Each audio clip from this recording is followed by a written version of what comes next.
I want to do a fun exercise where we project Team Canada because we keep talking about who's on these lines and how we do it. I want to go like one at a time. I want to fill in like who's the best person to play in this position on the roster. And that's how we're going to get to a full list. So I think you would agree that Sidney Crosby, Nathan McKinnon, Sam Reinhart is your first line, right? No question there. Okay. Connor McDavid is your second line center. Type this in. Okay. Who's your third line center on the team? Suzuki. Okay. We'll get to fourth line center in a bit because that one matters a little bit less. Okay. Who is the best person to put beside McDavid on his line? I didn't agree with this at first when I heard it, but it sounds like it makes a whole lot of sense. We'll have to see how he performs. Zach Hyman. You're agreeing with Craig Button here. Yeah, I don't mind it. Like they work so well off of each other. You want McDavid to be as comfortable as possible. It makes sense. I want to. If you watched the segment on TSN the other day, I want to do the same thing. So we're gonna go back and forth because I have some ideas here. I don't want to bring Hyman. I want to bring Connor Bedard beside Second line. McDavid. Second line. McDavid, obviously second line center. Beside him, if you're gonna say Bedard, then I think you could just as easily say like Celebrini instead of. I don't say Celebrini because I think Celebrini Suzuki is nasty. Why? Why not Celebrini McDavid? I think McDavid is enough of a playmaker by himself.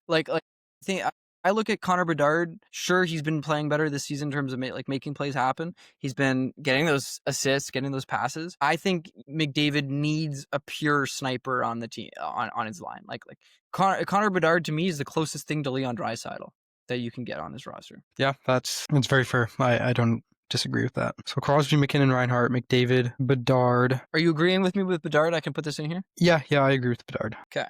McDavid, but who's the best complementary piece to that line? Again, when you have the best player on the planet, I think you need to make sure he's comfortable. Hyman, just put Hyman. Hyman? What do you think? Okay, sure, I'll go with that. Okay, Suzuki. I love this Suzuki Celebrini idea. Suzuki Celebrini, I like that as well. Instead of Marner, they had Marner. I want to put Seth Jarvis. This guy's been lighting it up. You put Seth Jarvis. Man, when you look at this, like, there's so many good players on this. Seth Jarvis has been good. Braden Point is a great player. Mitch Marner is a great player. I can't imagine Mitch Marner going on the third line or going on the fourth line. Like, imagine a line Mitch Marner is the fourth. Sorry, as a side note, the other thing, Suzuki Celebrini is a combination. Talk about a great defensive-minded, like. Yeah. God, it's like Celebrini is basically like the Caulfield on this Team Canada. So yeah. Okay, Celebrini, Suzuki. Like, I think there's a great argument here for Point. I think there's a great argument here for Marner. You say Jarvis. Is there anybody else that could go on this line? I don't know how the analysts don't have Jarvis on the team. Like, this guy, he did so well for Canada in the Four Nations, and he was one of those 9 guys that are on the 55 goal pace for this season. Yep. I wouldn't mind Jarvis here. I also wouldn't mind Mark Scheifele. To me, if you're going to bring Mark Scheifele is your pure offense guy, right?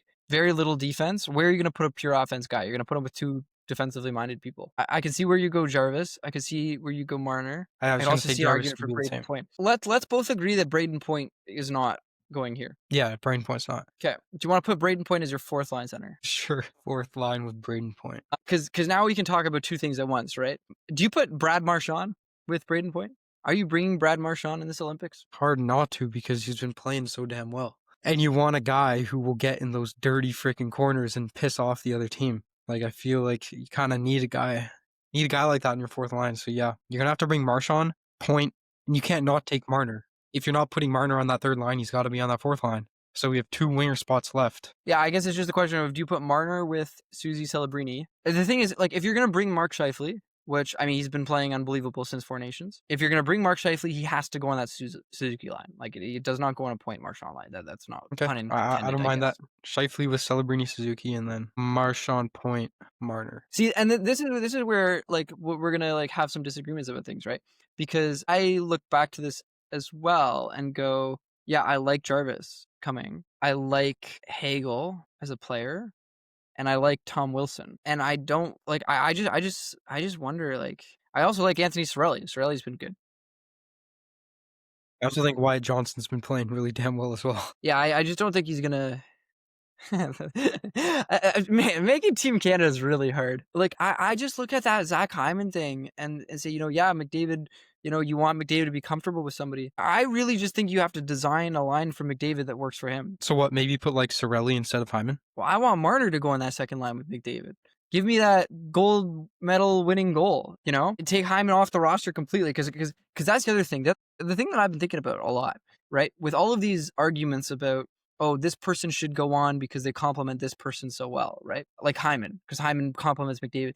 If Hyman is not playing beside McDavid, he's not on the roster. Yeah, 100%. Right? Like everybody agrees on that. So if you're going to have a player who's only there because he plays well with his other player, and then it doesn't work in the first 3 games that you play, what are you going to do? That's just a waste of a player, right? When you bring Marner, you put Marner beside McDavid and Bedard. Like the Bedard thing is like, if Bedard doesn't work there, yeah, can you put him on the 4th line? Yeah.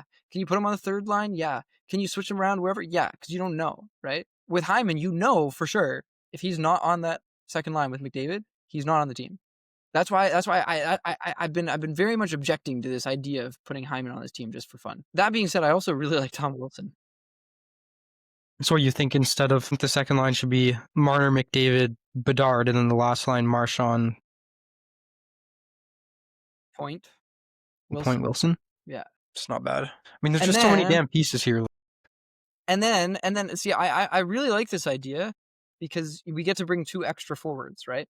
And so I think your 2 extra forwards are Anthony Cirelli because he's a centerman, and you can never have too many centermen. And I mean, obviously you bring Stone if he's healthy, but he's not healthy at the moment. And you bring Jarvis, right? So it's like Cirelli and Jarvis are your I think. Yeah, I don't mind this. Yeah, I honestly think like Connor Bedard is such a good player. Macklin Celebrini is such a good player. All of these analysts are talking about, Canada's not going to want to bring whatever. Connor Bedard is such a good player. Macklin Celebrini is such a good player. They are better than all of the people that they're considered against. And you've seen them in the junior tournaments. Like, they know how to compete at the international level. So, but it's not, and it's not just that. It's like you have to remember that when you're comparing Anthony Cirelli to Connor Bedard, you're comparing Anthony Cirelli, who's played on the same team for the last 6 years, who's played on a Tampa Bay Lightning team that's been very good for the last 6 years, to a Connor Bedard who has 0 help last year, 0 help the year before that, and now this year when he has a little bit of help is excelling. Like, imagine if he was on a Team Canada roster with a Connor McDavid. Imagine what he could do, right? The piece is there. You just need the line mates. You need the support. yeah, I don't mind this at all. When's it due? When's the roster due? December 30th. Okay. Still got some time. We'll come back to it. We'll Yeah. definitely come back to this idea. Yeah. Okay. I like this. Do you want to do the entire roster right now? I mean, we can. The defense is a little bit easier, though, I think. Yeah. First line, Taze McCarr.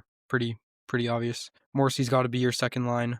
I didn't mind the idea of Morrissey Parayko because Parayko is bigger, more physical guy, whereas Morrissey can be that offensive weapon if you need him. I don't mind Shea Theodore. I just think he should be on the third line. Swap him with Parayko. And the last 3, I'm not really sure. Like, there's just so many.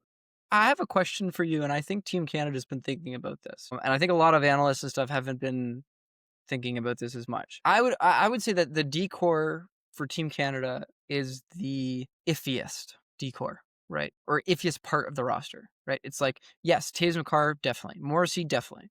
Parayko. Could you ever bring Matheson Dobson? Just because they play together and they already have the natural chem? Well, not just because they play together, because they play together and play well together. And if that's your third line, third pairing, they're only playing 7 minutes a game, right? 8 minutes a game, right? Like you're. I imagine McCarr is playing 30 minutes a night on Team Canada. McCarr, yeah. Oh, yeah. Easy. Taves McCarr, 30 minutes a night, right? Morrissey Parayko, 20 minutes a night, right? 22 minutes, 23 minutes a night. This last line, does it really matter? No, but you want to be able to trust them if you have to. You're not putting Bouchard. I'll tell you that. You ain't putting Bouchard on that third line. Montour's been playing well. I don't love Mackenzie Weegar. Montour is not a good player, okay? All of these people, Montour is the guy in Seattle, right? This guy knows how to play against one team in the NHL. Do you know what team that is? Who is that? The Montreal Canadiens. This guy has like 17 points in the last 4 games against Montreal. Like, it's actually ridiculous. When I say this, I know that sounds like hyperbole, right? Let me pull up the stats because I it's actually ridiculous. 17. Dobson. Matheson? God. Dobson, yes, but I don't know how the rest of... I mean, it's not a bad idea because he's not playing that long. Like, he's not going to get those heavy legs that you'd see from him last season, and even this season when he's out for a long time, so it's not terrible. So Dobson, Matheson over Sanheim, Theodore, and Harley. Okay, So this is where I think Harley has to come, right? Okay, we gotta speed this up. I gotta get going soon. Yeah. Okay, wait. The last four games against the Montreal Canadiens, Brandon Montour has 12 points. That's Keep in absurd. mind that 2 seasons worth of games against Montreal because it's Western versus Eastern Conference. 12 points. Sorry, of those 12 points, 7 of them are goals. That's insane. Well, he had that one just 4 seconds into overtime, just walked it in. Yeah. But this is what I want to say. So I think that you bring Morrissey Pareko. I think you bring Theodore Harley. But then I want your last two to be Dobson Matheson. And if you have to play around with deep pairings because whoever's not good, whatever, you have a deep pair there that plays together every night, is going to stay together for their up until Four Nations, probably, has experience, and has been playing good hockey. I mean, Matheson's one of the top defensemen in the league right now in a bunch of the advanced stats, which is like crazy to say, but like, so what happens when he's not on the power play and trying to do so much offensively? He actually plays good defensive hockey. He stays back. He stays back, bro. Yeah. I mean, the only time I've been mad at Matheson this season is when he got some power play time because Dobson and Hudson were out on the 5-on-3, and we had an extra 40 seconds of power play time, and the Matheson almost turned the puck over and let a breakaway out. Like, it was like this is why, no, stop. Like, there's no need to put him on the power play. Yeah, Bouchard seems the most comparable to last season Matheson.